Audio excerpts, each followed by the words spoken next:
మెట్టిపల్లి గెలిచే అవకాశం ఉన్నదన్నది అక్కడ ఏదైతే అనవసరంగా మా జిల్లా అధ్యక్షుడి మీద దాడికి పోయినరో దానివల్ల మీరు న్యూస్ వాళ్ళు మీరు దాన్ని మీ కెమెరాలో తిప్పారు, లేదా తిప్పని కూడా తిప్పరు.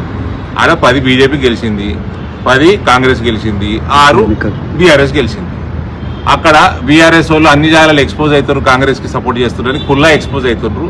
అలా కేటీఆర్ని రేవంత్ కాపాడుతున్నారు ఎక్స్పోజ్ అవుతున్నారని అక్కడ వాళ్ళు ఏం చేశారంటే వాళ్ళు దూరం ఉన్నారు, ఓటింగ్ హాల్కి జర దూరం ఉన్నారు.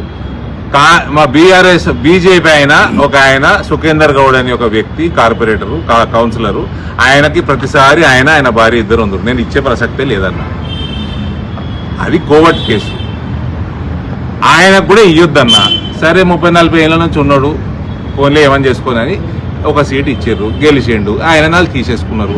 ఆయన కోసమే నాకు కాంగ్రెస్ నాయకుడు ఫోన్ చేసిండు. నేను మీకు కుదిరితే 1 మంత్ 20 డేస్ బ్యాక్ చెప్పిన, ఆయన కోసమే కాంగ్రెస్ నాయకుడు ఫోన్ చేసి ఈయనకు మేము వీక్ క్యాండిడేట్ పెడతాము, కొరుట్ల మా చైర్మన్ అభ్యర్థికి మీరు వీక్ క్యాండిడేట్ పెట్టకండి, మీరు ఎవరో భూషాన్ని తీసుకున్నారు జాయిన్ చేసుకున్నారు, ఆయనకి ఇయ్యకండి అన్న. నేను ఆయన ఇచ్చేసాను ఆల్రెడీ, నువ్వు ఇక్కడ వీక్ పెట్టకు ఓడగొట్టుమావండి అని చెప్పిన.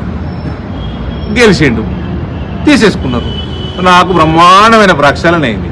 నా చేతికి మరకగా అంటకుండా 30-40 సంవత్సరాల నుంచి జెండా మోస్తున్నాం అని జెండా అమ్ముకున్నోడు వీకిండు. అట్లా జగిత్యాల వీకిండ్రు, కురుట్ల వీకిండ్రు, రాయకల వీక్తే ఇంకా మంచిది. ఇందూరు జిల్లా అయితే ఎప్పుడో ప్రక్షాళన చేసుకున్నాను నేను. ఇవాళ జగిత్యాల జిల్లా కూడా ప్రక్షాళన అవుతుంది. ఇట్లా దొంగలు ఏ స్థాయిలో ఉన్నా కూడా వాళ్ళందరూ పీకాలి. ఎవరైనా సరేనండి, ఈ పార్టీలో ఉంటే ఈ పార్టీ కోసమే పనిచేయాలా, ఆయన కమిట్మెంట్ ఈ పార్టీ కోసమే ఉండాలా. ఆడు పెద్దోడు కానీ చిన్నోడు కానీ. అది మా జిల్లా అధ్యక్షుడు చూసుకుంటాం, పార్టీ చూసుకుంటాం. ఎవరన్నా వస్తా అంటే తీసుకోకుండా ఎందుకుంటాము? వాళ్ళు మేము కొనుక్కోము, మాకు వ్యవస్థ క్లీన్ కావాలి. అపోజిషన్ వాళ్ళు గెలిస్తే వాళ్ళని మేము గౌరవిస్తాము.